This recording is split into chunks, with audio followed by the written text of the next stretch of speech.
There was a moment in the Cold War when air combat changed forever, not because of a single battle, not because of a single weapon, but because of a realization.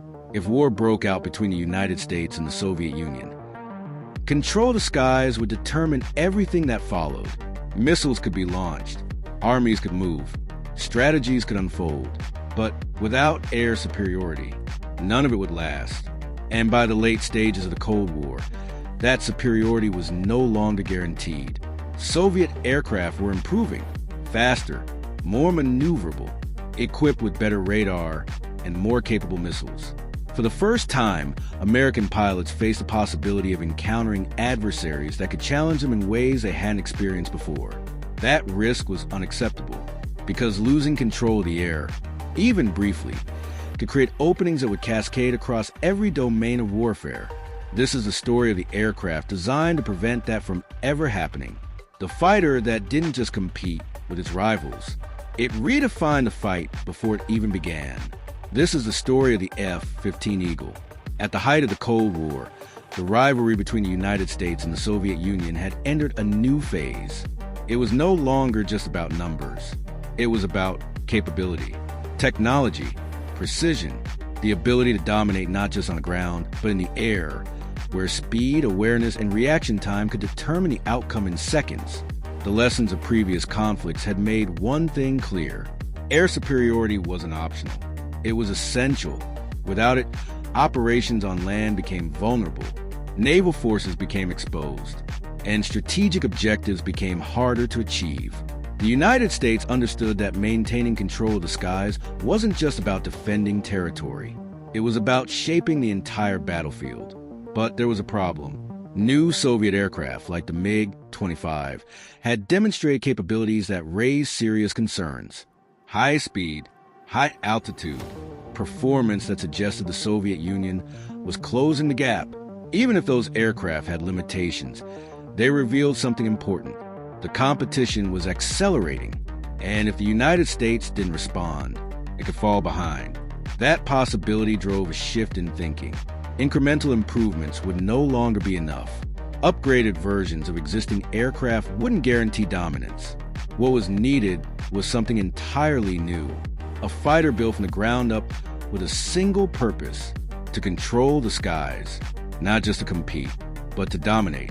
The concept was clear: maximum performance, superior maneuverability, advanced radar capable of detecting and tracking targets before being seen, weapon systems designed to engage from long range and win before the enemy could respond. Every element had to work together: speed, power, awareness, control. The margin for error had to be eliminated, because in air combat, seconds mattered, and the side that acted first often won. The aircraft that emerged from that vision didn't look experimental. It looked powerful. Twin engines, wide wings, a design that emphasized strength, stability, and raw capability. But what mattered wasn't just how it looked. It was how it performed. From the moment it entered testing, the difference was clear: acceleration, climb rate, turning capability. Everything about it exceeded expectations. It wasn't just better than previous aircraft. It was operating at a different level. Pilots who flew it immediately understood. This wasn't an evolution. It was a leap.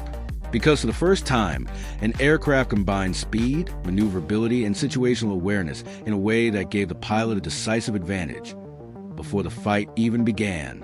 And if you're interested in Cold War stories like this, where technology reshaped the balance of power, consider subscribing, because what the F-15 would go on to do wasn't just impressive, it was unprecedented. Because once it entered service, the equation in the sky changed. Not gradually, not over time, but immediately. And for Soviet pilots, that change would become impossible to ignore. Once the F-15 entered operational service, its presence was felt immediately, not through announcements, not through demonstrations, but through performance. Inside the cockpit, pilots quickly realized they were flying something fundamentally different. The aircraft responded instantly. Acceleration was aggressive. Climb rates pushed beyond what most fighters could achieve. And at altitude, the F F-15 didn't just maintain energy, it controlled it. That control was critical, because in air combat, energy, speed, and altitude determines who has the advantage. The aircraft that can climb faster, turn harder, and recover speed more efficiently dictates the fight. And the F-15 was built to do exactly that. Its twin engines provided more than just power. They gave redundancy, stability, and the ability to push the aircraft into performance ranges that others couldn't match. Pilots could engage, disengage, reposition, all on their terms. But performance alone wasn't enough. Because modern air combat wasn't just about what the pilot could see. It was about what the pilot could detect. And more importantly, what the pilot could detect first. The F-15's radar changed that equation. It allowed pilots to identify targets at long distances, before visual contact, before the enemy even knew they had been seen. This was a shift from reactive combat to proactive engagement. Instead of waiting to see the enemy, the F-15 pilot already had the picture. Position, speed, direction, multiple targets tracked simultaneously, all displayed clearly, giving the pilot the ability to make decisions with precision. And that awareness translated directly into advantage, because in a high-speed engagement, the first pilot to understand the situation controls it. Weapon systems reinforced that advantage. Long-range missiles allowed the F-15 to engage targets before they could close the distance. Short-range weapons provided flexibility in close combat, and the integration between radar, targeting systems, and weapons created something new, a seamless system, where detection, tracking, and engagement worked together without delay. For the pilot, that meant less time reacting and more time deciding. Training evolved alongside the aircraft, because flying the F-15 required a different mindset. Pilots were no longer just managing the aircraft. They were managing information, processing data, making decisions based on a constantly updating picture of the battlefield. And that level of control required discipline, precision, and confidence in the system. Exercises began to reveal the impact. In simulated combat, the F-15 consistently outperformed its counterparts. It could engage earlier, position itself more effectively, and exit engagements without losing advantage. Against older aircraft, the difference was clear. Against newer designs, the gap remained, because the F-15 wasn't designed to match the competition. It was designed to exceed it. At the same time, intelligence reports began to reflect a growing awareness on the other side. Soviet analysts studied the aircraft, examined its capabilities, attempted to understand how it might perform in real combat scenarios, because they knew what it represented: a shift, a new standard, an aircraft built not just to fight, but to control the outcome of the fight. And that understanding carried weight, because once an adversary recognizes that they are at a disadvantage, their behavior changes, tactics adjust, decisions become more cautious, engagements become less predictable. And in the Cold War, where perception influenced strategy as much as reality, that shift mattered, because the F-15 wasn't just changing how battles would be fought, it was changing how they were approached. Still, all of this existed in preparation, in exercises, in planning, because the true test of any system is not how it performs in theory, but how it performs when everything is real, when decisions have consequences, when mistakes cannot be corrected, and when the outcome is no longer simulated, because eventually the F-15 would face that moment, and when it did, the results would confirm what many already suspected. This aircraft didn't just give pilots an advantage, it gave them control. And in air combat, control changes everything.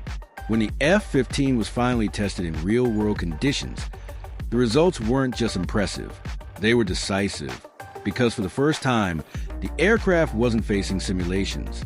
It wasn't operating against friendly forces. It was confronting real opponents with real consequences. And in those moments, everything the aircraft had been designed to do came together: speed, awareness, precision, control. In actual combat engagements, the pattern became clear almost immediately. F-15 pilots were seeing their targets first. tracking them before detection, positioning themselves without being challenged. By the time opposing aircraft understood what was happening, the engagement was already decided. Because modern air combat isn't always about turning fights. It's about information. Who sees first? Who understands first? Who acts first? And the F-15 consistently operated ahead of that timeline. Missile engagements occurred at distances where the enemy had little opportunity to respond. Situational awareness allowed pilots to avoid threats before they fully developed. And when engagements moved closer, the aircraft's maneuverability ensured that advantage was maintained. It wasn't just that the F-15 could win. It was how it won, with control, with clarity, with a level of dominance that left little room for uncertainty. Over time, those results accumulated. Engagement after engagement, exercise after exercise, combat after combat, and a record began to form. One that would become almost impossible to ignore, because the F-15 achieved something rare in military history, a near-perfect combat record, dozens of victories, without a single loss in air-to-air combat, not because it avoided risk, but because it managed it better than anything that came before. For Soviet pilots and planners, this created a new reality, because now, the aircraft wasn't just theoretical. It wasn't just a concept to be analyzed. It was proven, and that proof carried weight. Because once an adversary knows that a system performs consistently, their strategy has to change. Engagements become more cautious. Avoidance becomes a factor. The willingness to commit begins to shift. And that shift affects everything. Because in the Cold War, the goal wasn't just to win battles. It was to shape decisions before battles even began. The F-15 contributed to that, not through intimidation alone, but through demonstrated capability. At the same time, the aircraft continued to evolve. Upgrades improved radar systems. Enhanced weapons extended engagement ranges. Avionics became more advanced, giving pilots even greater awareness. The platform proved adaptable, not locked into a single configuration, but capable of improving alongside the threats it was designed to counter. And that adaptability ensured that its advantage didn't fade.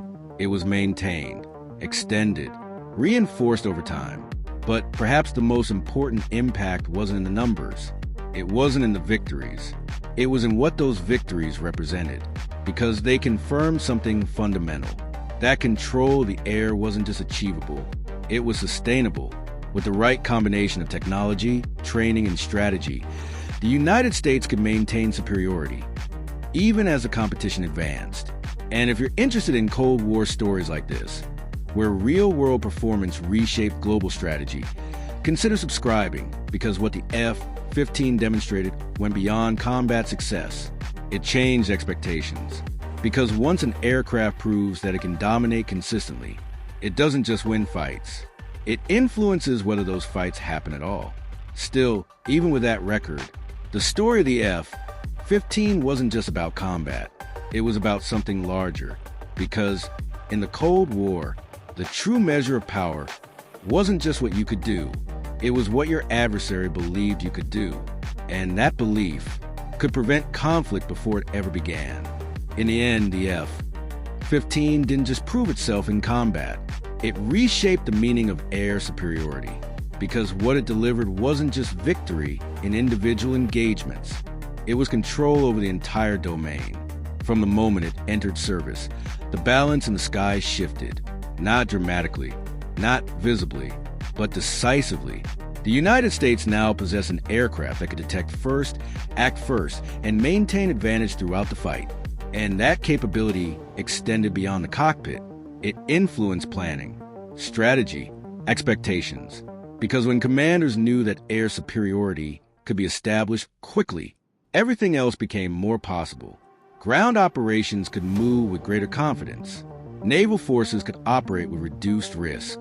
Strategic objectives could be pursued without the same level of uncertainty. The F-15 didn't operate in isolation. It became part of a larger system, integrated with surveillance, communication, and command structures that allowed the United States to see the battlefield more clearly than ever before.